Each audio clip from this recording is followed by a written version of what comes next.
back, everyone, to Diary of an Empath. So today's guest, I'm super excited. Her name is Kendra Allen. She's also known as Your Breakup Bestie on Instagram. She's known for her solid breakup and healing advice. She helps individuals heal from the inside out with a successful social media platform, amazing courses that she teaches, and she also runs her own podcast called Heal Your Heartbreak, which you're killing it in the game, in the podcast game, by the way. I was checking out your podcast. So thank you so much for coming on the show. I'm super excited to have you. Thank you so much for having me. That was such a nice intro.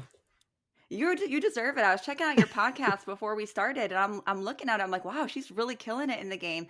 Under the relationships category, you're really doing amazing. So anybody who wants to check out the podcast, I'm definitely going to link that as well, because I was checking out some of the episodes. Like, this is some really, really good stuff.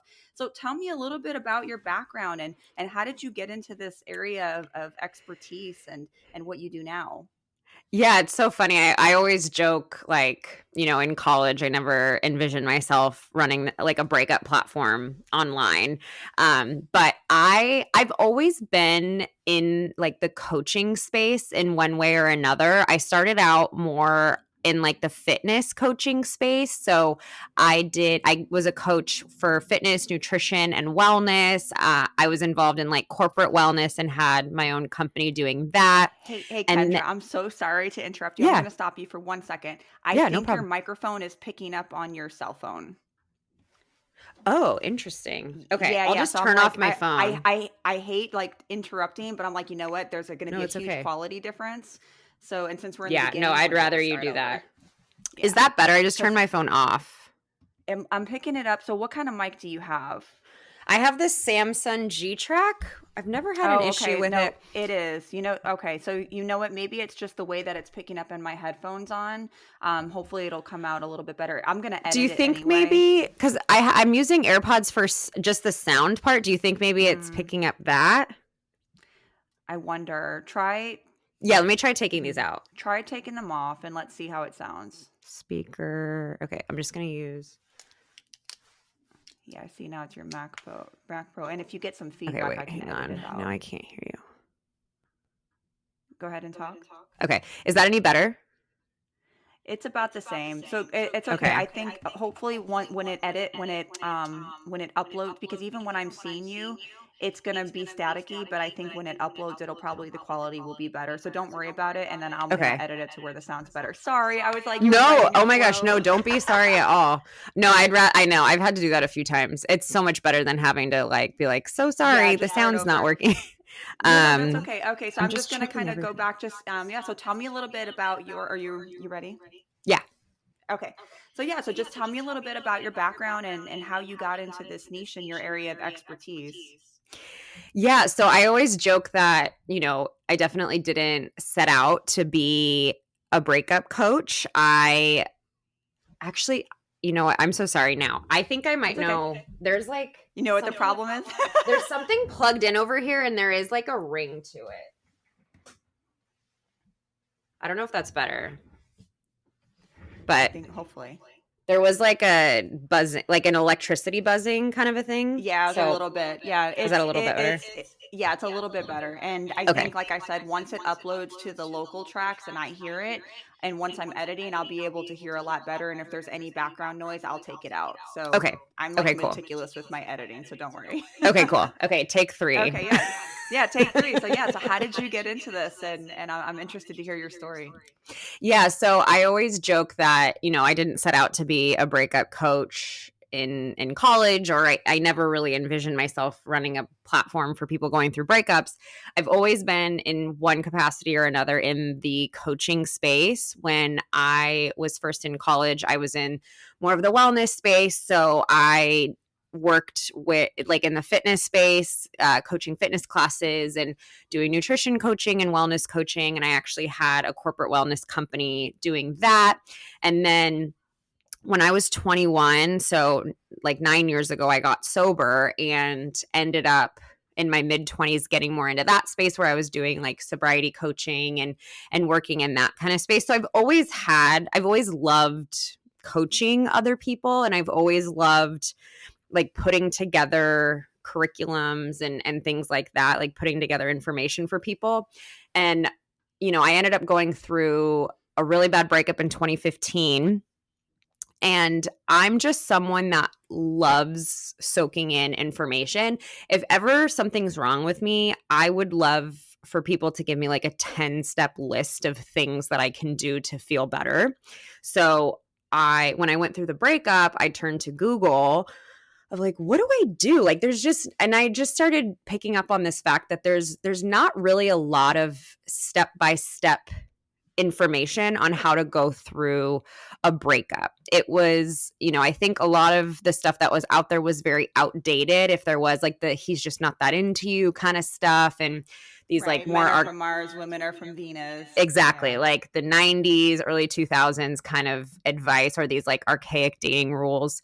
And it wasn't something that I pursued right away. It was just something that kind of stuck in the back of my mind. And so what I did was I just turned into a sponge with the people around me. And I just start like, if anyone told me, oh, you should read this book, I would immediately order the book, read the book. I've always been in therapy, so I really started addressing it in therapy. There were like women in my life that I knew had gone through breakups recently. I asked them if I could get coffee with them and just started like hearing their stories of what they did. So I just kind of became the guide of what to do for a breakup, just because I just am willing to try anything. And what I started noticing was friends then started coming to me when they went through breakups, or even when their friends went through breakups. And they would say, oh, can you talk to so-and-so? What would you advise for this? And I started realizing like there's just not a lot of help out there. If, say someone wanted to lose weight, there's 1,000 programs they could enroll in.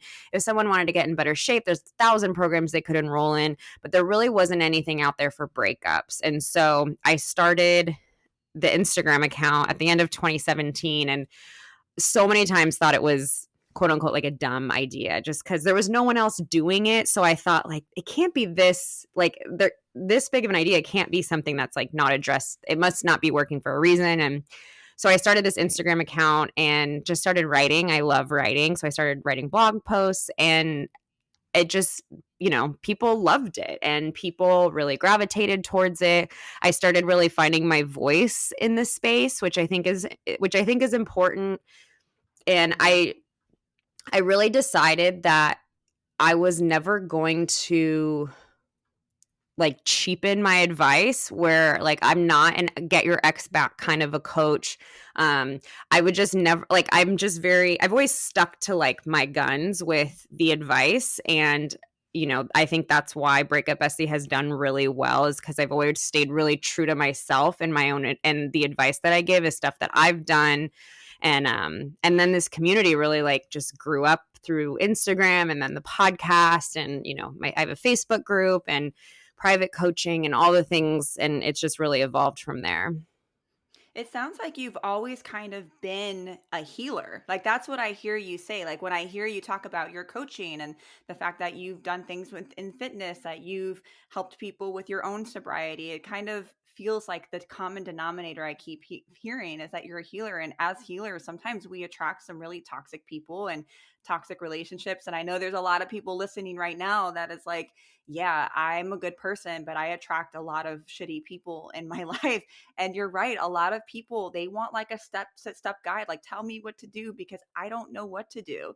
So for those that are listening right now and they're like, I'm going through this, or I went through this, and they're navigating this breakup, where does someone start when they're going through a breakup? How do you even start that navigation of healing? Yeah, so it's interesting, like thinking, the title of your podcast, and I'm definitely an empath. I think that's why I fell into the place of wanting to help other people, because Mm-hmm. I mean, on my like not toxic trait, but like that's like a trend right now, is like my toxic trait is, but Right. I'm so much more comfortable helping other people than I am helping myself. And that's something that I've really had to work through on my own. And I have attracted very toxic people into my life. But I'd Same. say, yeah, for anyone who's, I think the beginning of going through a breakup, it's different for everyone. But I will say the advice that I always start off with is, getting support from other people, your friends, your family. And I know I get, some pushback on that when people say, like, I don't feel like I have anyone in my life. Or maybe you were in a relationship, which a lot of toxic relationships tend to be, where you lost a lot of your friends because you put that person first. And I will still give that advice of, like, ask your friends for help. I don't care if you haven't talked to them in 6 months. Like, this is not the time. There's like a saying in the recovery space, like, it's better to save your ass than it is to save your face. And it's so much better to, like, make those calls and send a text and just say, like, I'm really struggling. I really need help. This is not the time to, do the thing that empaths sometimes do, where it's like, I just got broken up with. How's your day going? Like, that's not the time to do that. That's the time to say, I'm really struggling. I don't know what to do. I can't get out of bed.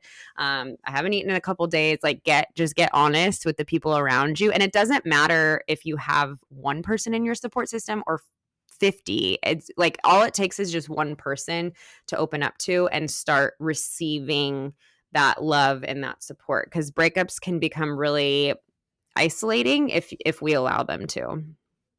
Yeah, and I think a lot of breakups, when you're going through that, it can mimic clinical depression.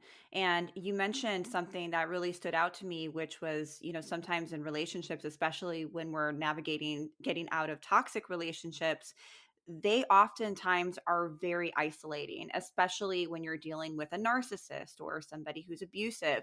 They isolate you from the people that you love. And there's those feelings of guilt. There are those feelings of shame with, well, how do I explain myself? I'm ashamed of who I become. I have ashamed that I have limited myself from my family and my friends and the people that I love. They're not going to want to hear from me. They're not going to want to talk to me. And so it's that level of, what do I do from here? And I think that you made an excellent point with that, because that can be really hard to navigate and try to mend those relationships. But I think you're right. Oftentimes you'd be surprised that the people who truly love you will likely open their self up right back to you. The people who really matter and who are really important in your life are not going to shut that door. So even if you can find that one friend, I know for me, I had one really, really close friend. I've been friends with her for like 17 years, and I was in a very, very toxic and narcissistic, abusive relationship for a long time. And navigating and leaving that relationship, I felt extremely isolated from everyone that I knew. But she was that one person that was, no matter what, she's like, well, you know what? These were your choices. These were your decisions. There's some type of lesson for you to learn. I'm here for you. And I'm still friends with her till this day. But I don't think she really realizes how much she impacted me at that time. She's probably going to listen to this and know, yeah, she's such a dear friend. But I think you're right. You really need to just kind of focus on navigating back into those relationships. I hear a lot of people tell me sometimes that they don't know what's normal and what's not normal, because they feel like they're the only ones going through this. And I think a lot of times we are the main characters in our own stories, right? But we forget that other people oftentimes go through the same things that we do. And we forget that some things are really normal to go through. So I know that this is probably something that's come up for you. So what do you say is normal to go through a breakup, if you want to call it normal? And what's maybe something that you need to maybe seek therapy or get extra help? Yeah, I love this question, because I'd say a majority of my DMs are filled with, is this normal? Like, dot, dot, dot kind of thing. I get asked that a lot. So I would say two things. The first is, I really caution people.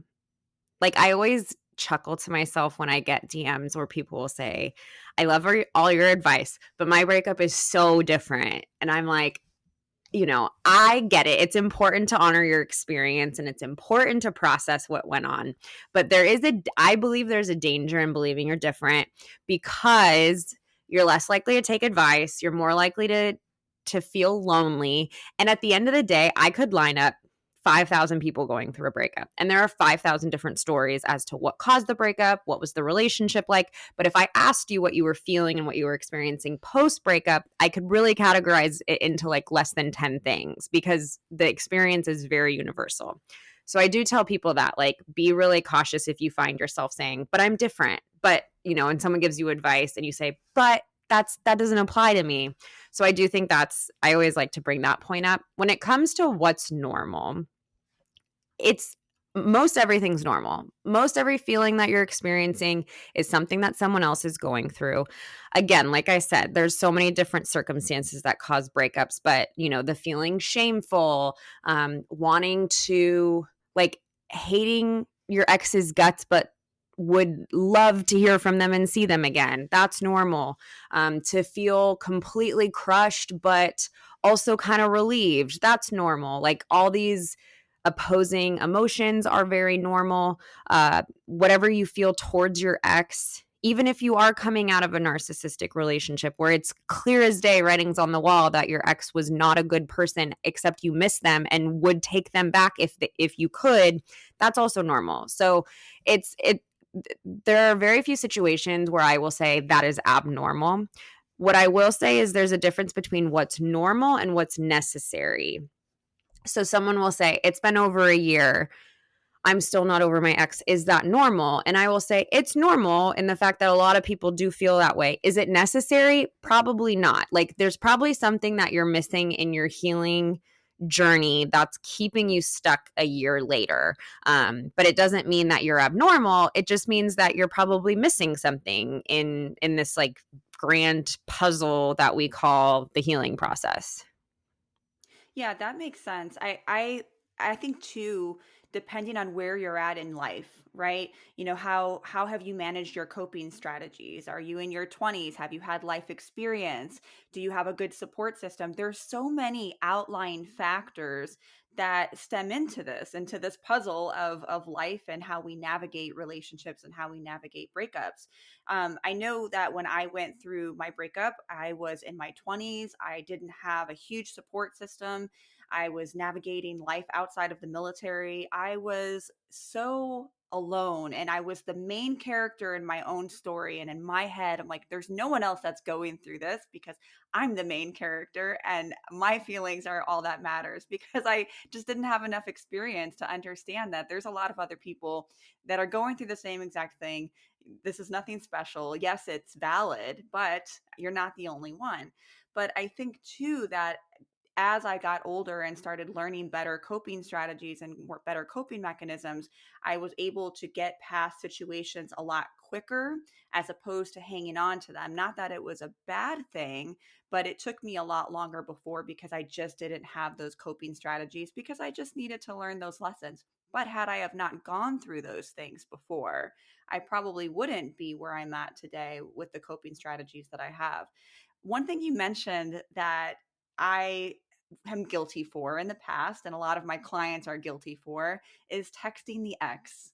When you're feeling lonely, should you text the ex? And if you feel that urge to contact your ex, what do you do? Yeah, I mean, by the way, like, everything I talk about, I am guilty of, like, everything I tell people not to do, like, I've done, so I always like to point that out. But You're an empath, of course. We yeah. are the ones that we always know exactly what someone's going through. We're the best advice givers, but we're like, yeah, we've done it too.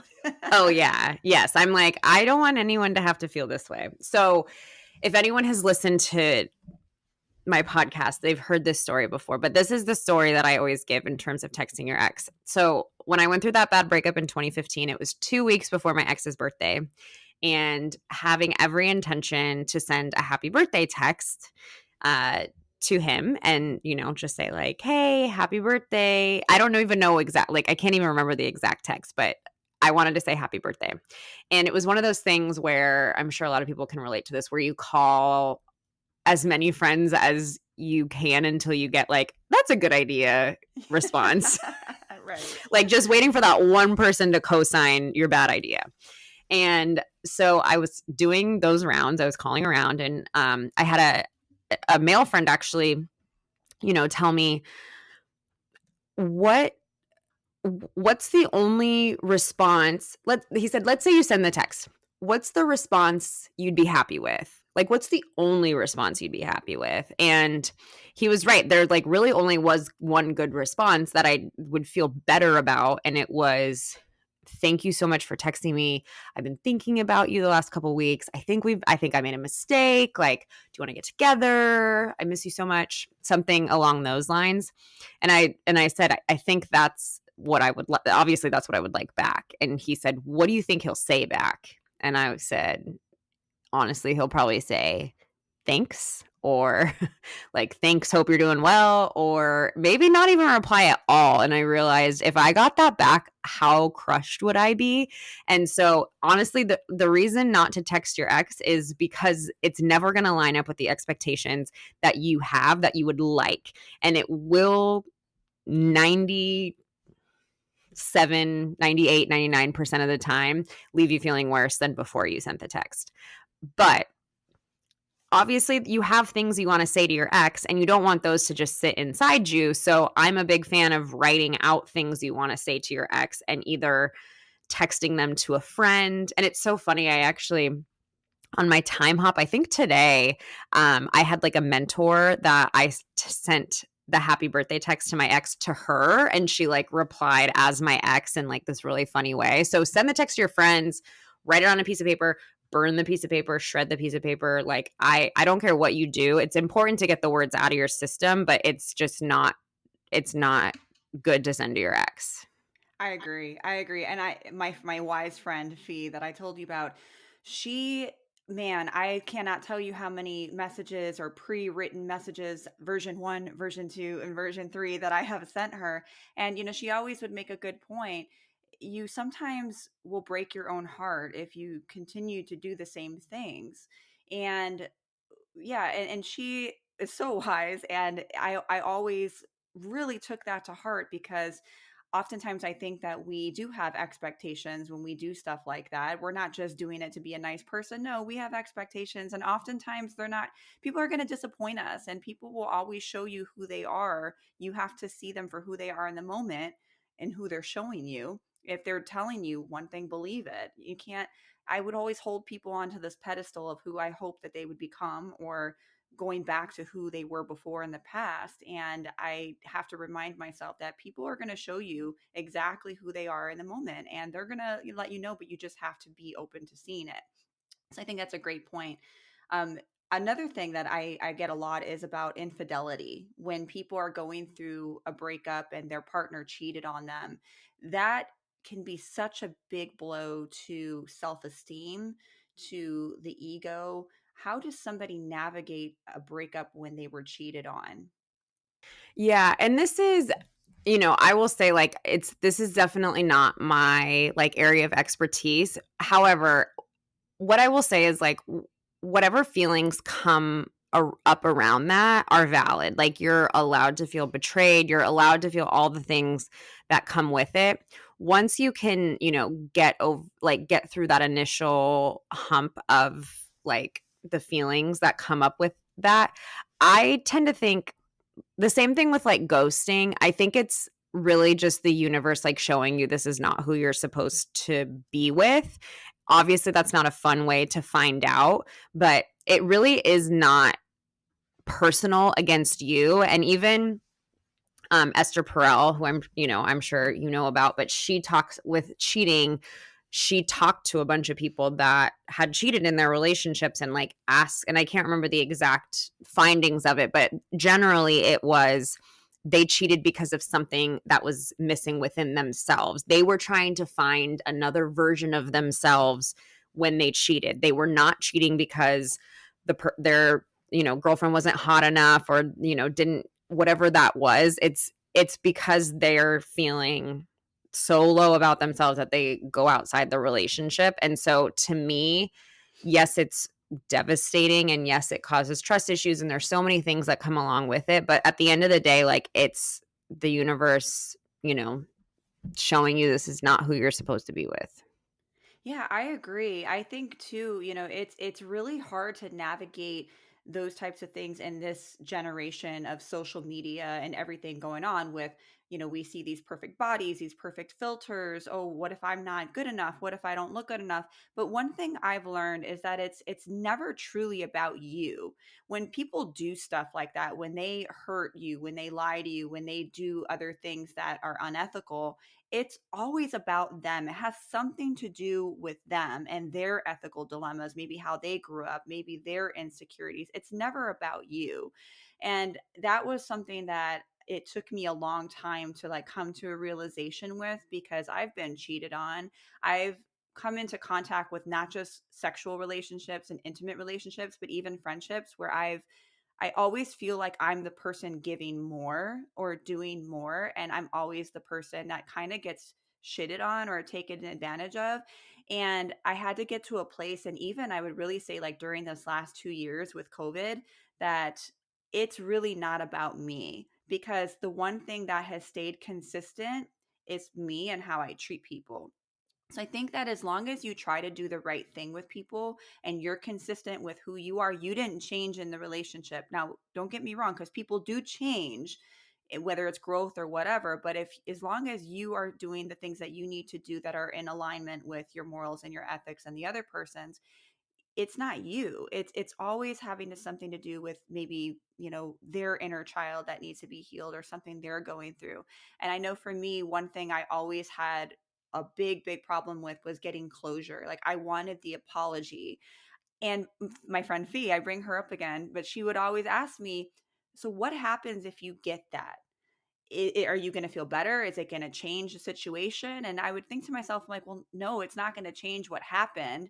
It's just like, so why do you need the apology? Why do you need that person to apologize for you to move on? Because you're giving them that control over you. You're still giving them so much of your energy. And if you don't ever get the apology, they're always going to have a little bit of control over you. So what do you say to people who are yearning for that apology, or they can't move on without the apology?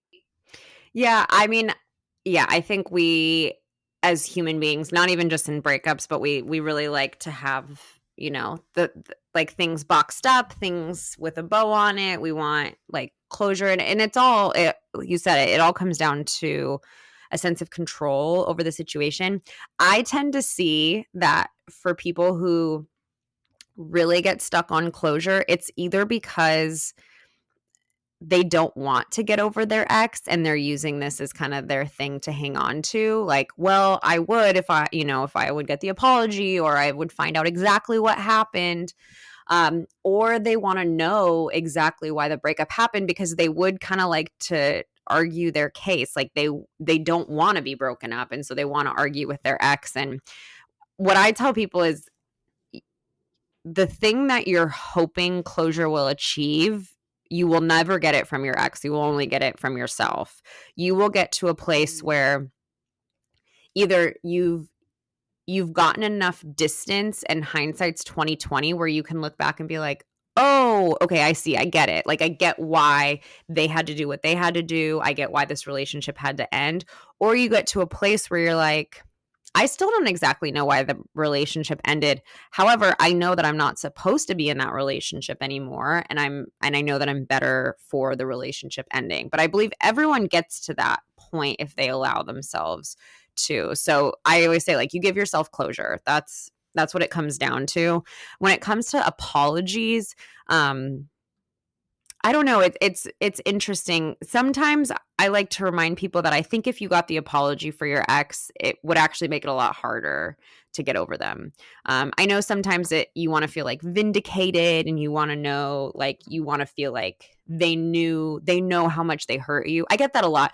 Can I let my ex know how much they hurt me? And I say you could, but I don't think it's going to do anything for you. Again, it's like comes down to expectations. So it's also important to remember that if you get an apology from your ex, or even if you hear from your ex, sometimes people say, like, I can't believe I haven't heard from my ex. And I'll tell you, like, it's a gift that you're not hearing from them, because it would make this whole Yes. situation way harder. And sometimes they pop back up when you least expect it. It can be 2 years later. I have had men pop up years later. I'm like, what in the holy hell is going on today? Like, it must be a full moon. Like, not tonight. The devil is out tonight. You are not. I don't know what the hell is happening, but sometimes they pop back up. So, what if they do pop back up? And let's say, it's been a long time and you get the urge to, like, maybe just a physical encounter is okay. Is it okay? So, I mean, I guess it kind of depends on like, I don't know. Personally, I don't think so because I agree. yeah, and I remember when I went through that breakup, I got to this place where and I will say like it wasn't it wasn't anything unhealthy, but I got to a place where I was like I would really like a situation like a friends with benefits kind of a thing where I still wanted to be single, but I just craved that part of companionship. And there was a guy that like an ex of mine who I asked my friends, I was like, well, what about him? Like, I'm so comfortable with him.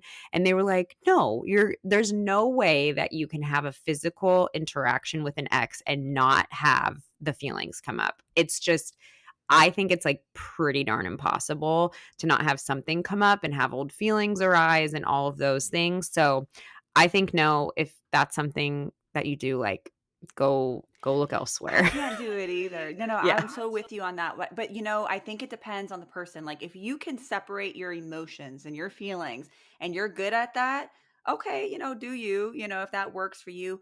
I cannot separate them. And so for me, like if I'm having sex with somebody or if I'm intimate with someone, it's because there's already some type of feelings or interest there. Once those feelings are gone for me, there's no going back. And I'm not gonna lie, I'm pretty grossed out with all of my exes. So I don't think I would. But for me, it's more of like when I'm done, I'm done. If you hurt me, like there's no going back for me.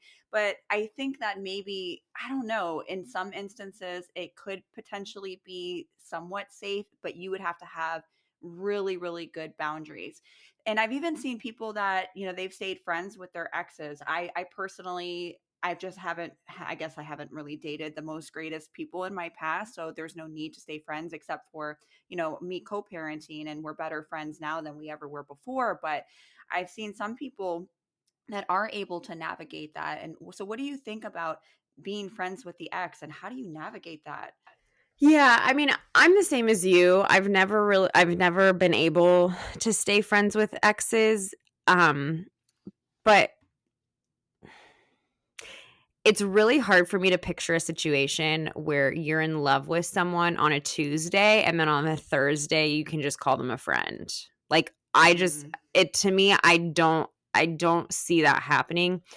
We don't have like an off switch for romantic feelings with someone. If you were the person that like ended it and you've been thinking about ending the relationship for a while, like maybe you've already rationalized that in your head, but I just really don't see it happening. And I ask people, I say, if you really want to know if you can be friends with an ex, if they called you tomorrow and said, I'm so excited, I have this date on Saturday.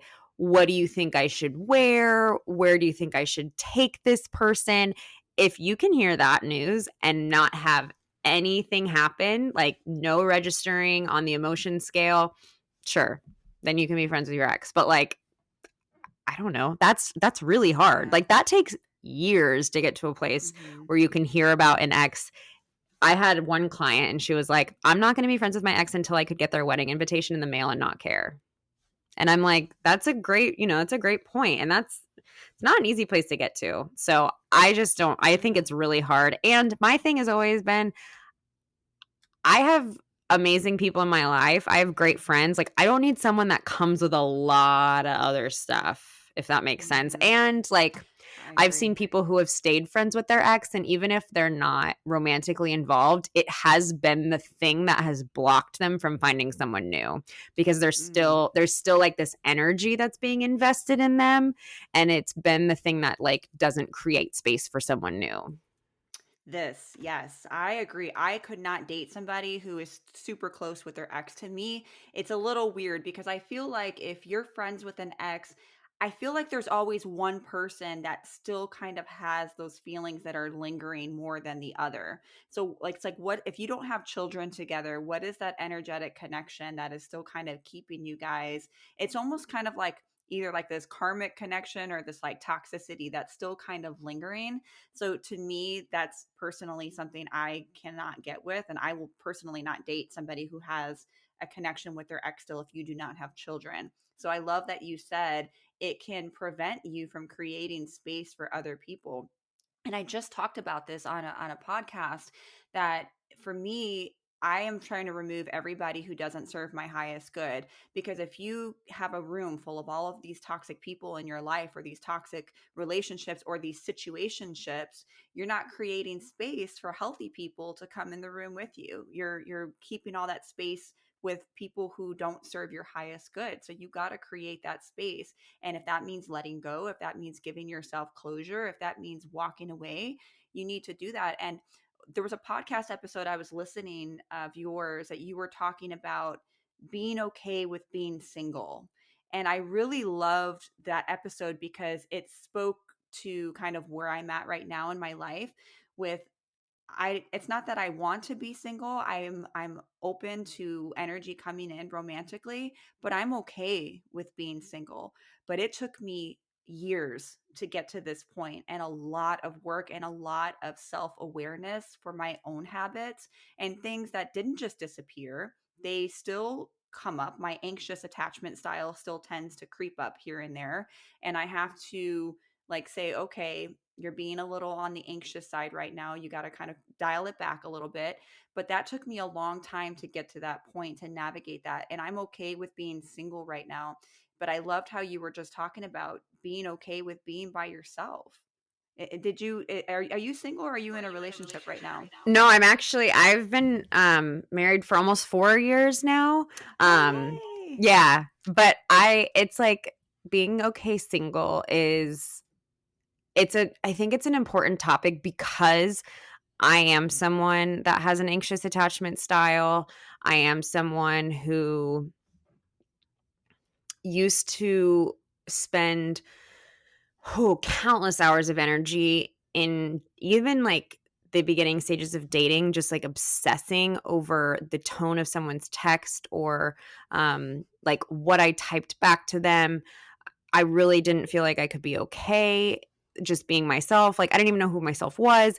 I spent so much time like in masks in relationships and like feeling like I was walking on eggshells because I just wasn't okay by myself. And so I think I'm so passionate about it because I've been there and now I'm in this relationship where I feel so secure. I don't second guess myself, but it's only because I know that if something were to happen in this relationship, I would be fine. Like, I know that I could return to being single, and I've been there before. I've gotten comfortable there. And like, mind you, I don't, God forbid anything happened to my marriage. I wouldn't necessarily want that. But like, there's a freedom that comes with being okay single. I think that's like the biggest thing is the freedom that you can experience either single or in relationships. I think for me, I had to find my identity again. I went through a divorce, and then I went through a breakup after that divorce. And I felt like I lost who I was. I wouldn't even say I lost. I never knew who I was. I had to find out who's Carice, like what makes me me and what is my identity. And I started going to the gym. I said, you know what, I want to help others. I became a social worker. And then, things just kind of unraveled for me. And now you ask anyone today who knows me, who's Carice? Oh, she's a social worker. She's a psychic intuitive. She's a podcaster. She does bodybuilding at the gym. She's a mom. She travels. I have all of these things that are part of my identity. And I think that's what made me strong. And I think that empowered me and kind of gave me this like self awareness of who I am. And that's why I'm okay with being single, because I know who I am today. Now, 10 years ago, when I was 25, 26, in my even late 20s, I didn't know who the fuck I was. I had no idea. I just knew, okay, yeah, I'm a mom. Okay, yeah, I'm me, but what does that mean? Like, who am I outside of this relationship? And I think that's probably part of the reason why I was in all these toxic situations, because I would latch on to these other people who were just fucking toxic. And I had an attachment style that was very anxious. And just like you, I would overthink. Even dating, I would, oh my God, they text me this way. They put a period. What does that mean? Or they didn't text me in the last 5 hours. Are they not interested in me? Are they ghosting me? They only sent me one sentence. Are they being short with me? What did I do? What did I say? Like, I literally, those are the types of ruminations that would go through my head. And I had to literally just like stop. Who am I? What do I want? And those things still kind of creep up sometimes. But I think now, because I'm so secure with like knowing who I am and knowing what I want, I can deal with being single so much better. And it's actually kind of empowering sometimes. It sucks sometimes, but Yeah. it's empowering. Yeah, and I think it's actually I interview listeners on my podcast too, and I was just interviewing someone the other day, and we were just talking about like, and this has been coming up a lot for me lately when I've been talking about like, if you just put your highest priority to be in a relationship, like you're like top priority, I just need to be in a relationship.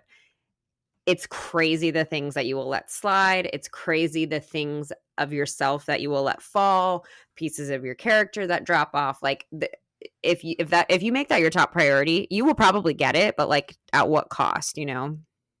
Exactly, exactly. So when someone's navigating all of these things, I know there's people listening right now, and when do you know to start? Like, when can you say, okay, it's time to start dating again? When is it good to get back into the market? Because I see a lot of people, I'm not going to lie, even in my own friend groups on social media and just, in general, they hop from one relationship to the other, and no judgment because I know every situation's different, but it happens a lot. People are afraid to be alone and they jump from one thing to another. And I'm like, damn, I can't even find a date. Like, so, what is a good time to wait or to get back into the dating field after you've gone through a breakup? Yeah, I don't have like a time frame because you talked about in the beginning when you go through a breakup, there's just so many factors of like, did this trigger your childhood trauma? Did this trigger your relationship with your parents? Like, there's just so many like deep seated issues that can come out of a breakup. So, in terms of when is it okay to start dating again? The thing I say is like, if you're dating to add value to your life instead of to mask or make up for the pain that you're in, then I think it's like good. If you see dating as a value add instead of like a band-aid on like a gaping wound, if you're trying to like slap a band-aid on a gaping wound with dating, not a good idea. And there is like this myth that you don't get over your ex until you're in a new relationship, which I 1000% do not believe to be true at all. And I actually Same. find that, part of the reason my breakup in 2015 was so bad was because I never process through my other breakups. So I went through like 4 breakups at one time. And that's typically what happens. If you don't process your breakup, it doesn't just like magically float away. It just gets suppressed, suppressed, suppressed, and then it comes out at some point and very unpredictably, which I don't think anyone wants. So I'd say and another like test I give people, if you picture going on your first date and you picture it going horribly, like it's the worst date you've ever been on, is it something that you can like laugh about with your friends and be like, oh my God, that was the worst date? Or are you like, I'm doomed, I'm never gonna find someone ever again? Like, can you approach it as like kind of fun and exciting and I'll just see what's out there? Or are you approaching it like, I have a mission to find someone so I can feel better about myself again? Like, then it's not a good idea to start. Yeah, I agree. I think that a lot of people avoid having to process the feelings because as humans, we don't like feeling bad. We don't like feeling shitty, so we do things to avoid feeling shitty. And so if that means, well, I can avoid feeling like crap and I'm just going to do other things to cope and not really actually deal with the trauma, not deal with the traits that I have that maybe I'm contributing to some of these toxic relationships and situations and not work on myself, then you're going to find yourself in these same situations over and over and over again. And one thing that I talk about often too, especially for those who are empaths, you do have to be careful because you are going to attract people that need to be healed because we do like to help people. We like to fix people. And there's nothing wrong wanting to help, but at what cost? You have to have really good boundaries with other people. And boundary setting is not just for other people, but it's for yourself. Like I have to set boundaries with myself all the time to say, like, okay, well, no, if this person's not going to make this effort, this is where I draw the line. These are my standards. And if you're not going to meet these standards, well, poof, be gone. We're 2022, we're not going to keep this shit up. We're done, right?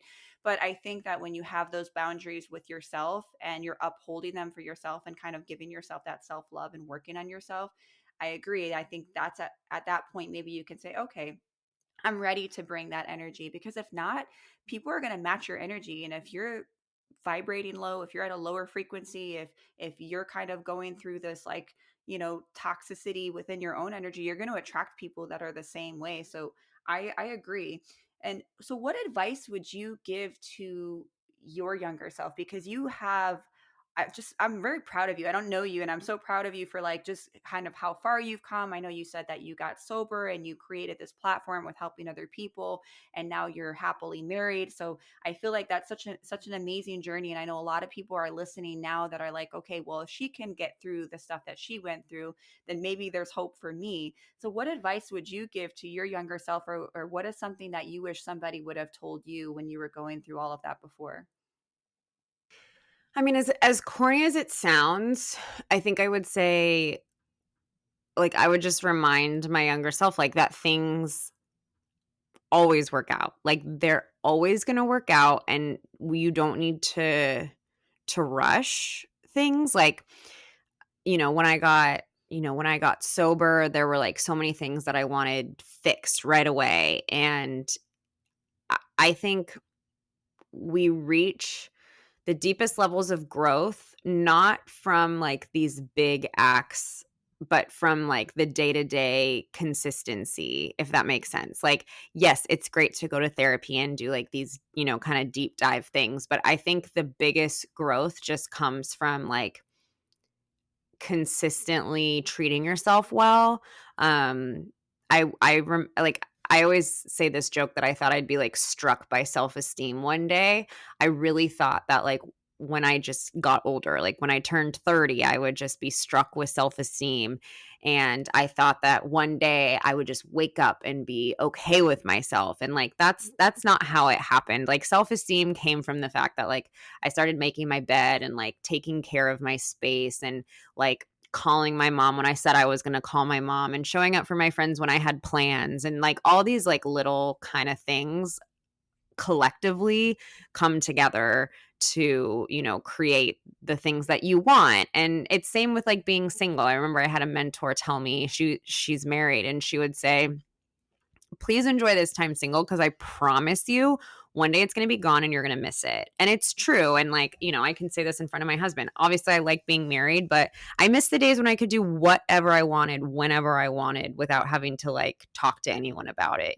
So I think I would just tell myself like not to rush and just to like have faith in the small things that you're doing every day, and things are always going to work themselves out. That's great advice, because I think we get so caught up in the future and what the future looks like. And I need to be here and I need to accomplish A, B, and C to be happy.